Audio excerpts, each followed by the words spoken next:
Yo, what is going on, Heat Nation? We're back with some Madden 24 action, and today we're going to be absolutely destroying man defense in a Trey wide flex, more specifically the play Jet Chip Wasp. You're going to find this play in the Kansas City Chiefs and the Commanders playbook. Now, of course, I always use the Chiefs playbook, so of course, if you enjoy the tip and you enjoyed the previous tips that I put out, you're going to want to subscribe and then hop over to the Chiefs playbook because I do think it is one of the best playbooks in Madden 24. Now, let's hop right into it. Cover 1 man has seen a rise in popularity as of late because 1, man defense can give you unpredictable animations to lead to interceptions. 2, every legible receiver currently has somebody manned up across from them, which means the user, which is usually the middle linebacker here, can play unassigned football. So he can go sideline to sideline wherever he pleases to try to jump, bait, or use or whatever route that you try to throw at them, which makes it so you're at a disadvantage on offense. And because all the cornerbacks are backed off a little bit, and especially if you play over the top, you don't necessarily have to worry about the deep ball. So not only do you can play unassigned football with the middle linebacker, but if you want, you could put him on any zone in the game and then move over to the safety and play unassigned football with 2 free roaming zones across the field. So it makes man defense a little bit harder to deal with because 1, you have to deal with the unpredictability of man defense at times, especially if you don't have elite receivers across the field, but then you have to deal with the unpredictability of the user going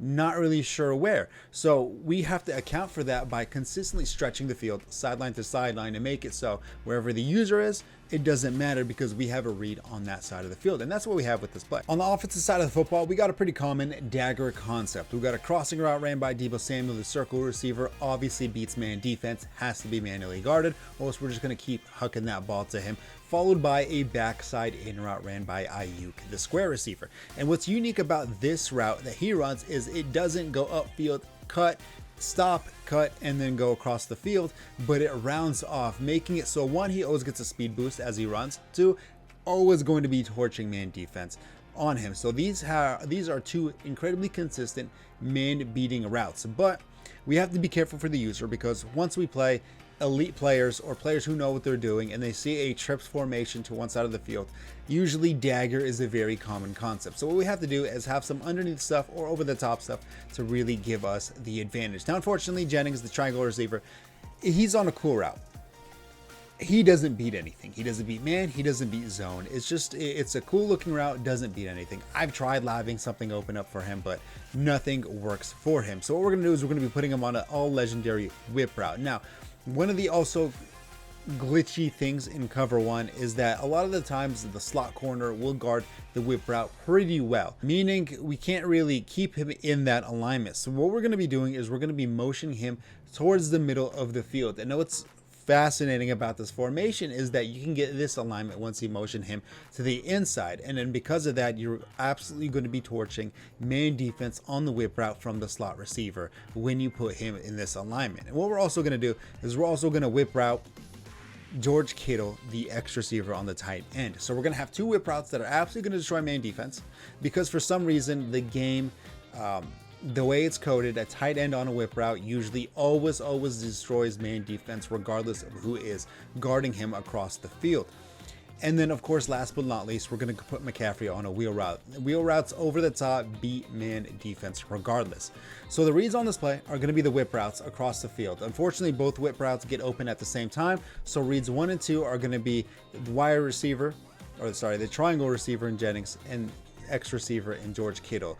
And the way I decipher it, read 1 and 2 is where the user isn't, right? So if you see the user, for example, right here, and he's already kind of hovering this side of the field, then you're going to be looking towards George Kittle. And then if you have, the user kind of hovering this side of the field, ready for the crossing route or this, then obviously Greg Jennings is going to be the move. So that's going to be read 1 and 2. The second read is going to be, of course, Deebo Samuel on the crossing route, and then the backside in route from Brandon Ayuk. And then McCaffrey is going to be the last and final read on this play.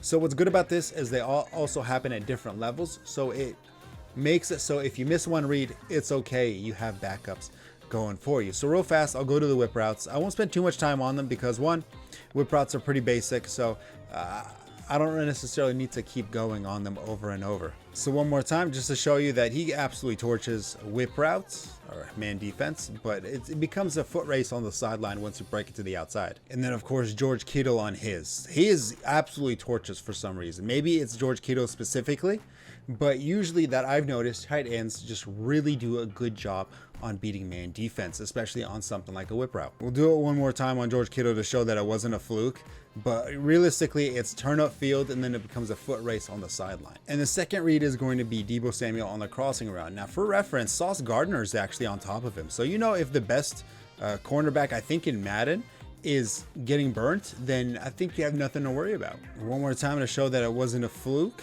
but realistically, like, he's torching his guy. And it's going to be an easy pitch and catch every time you call hike. And of course, we'll take a look at Brandon Ayuk on this time, but you can see he just kind of rounds off, boom, and then a speed boost makes it so he absolutely torches his man. We'll do it one more time, just like that, boom. You can rat catch that, and then of course, you know, you can either turn up field, possession, catch it, up to you on there. Alrighty, one more time, and then we'll move on to the wheel route. But you can see a sneak peek of the wheel route. It gets open. So right now we got 4 routes on the field that are absolutely destroying man defense. All right, now let's take a look at McCaffrey real fast. Just boom, absolutely torches his man. And I put safeties on the field to make sure that you know that it's not going to be just middle linebackers that he's torching. But once he catches that ball, it's just a rat catch down the field. So we'll do it one more time. Just usually across, when he crosses the face of his defender, that's when I'll give it a nice lob pass to the outside. So with McCaffrey's wheel route, we have route combinations and all phases of the field that beat man. We got the short, we got the intermediate, and then we got the over the top. All of them the user has to typically manually guard if he wants to stop them, making it so it's really easy to move the ball down the field if they want to stay in man defense. Your opponent can't stay in man defense, and if he does, it's going to be a difficult time. Now, what you can do if it does become a man blitz and you want to make sure you have time in the pocket is you can leave George Kittle on his delay fade.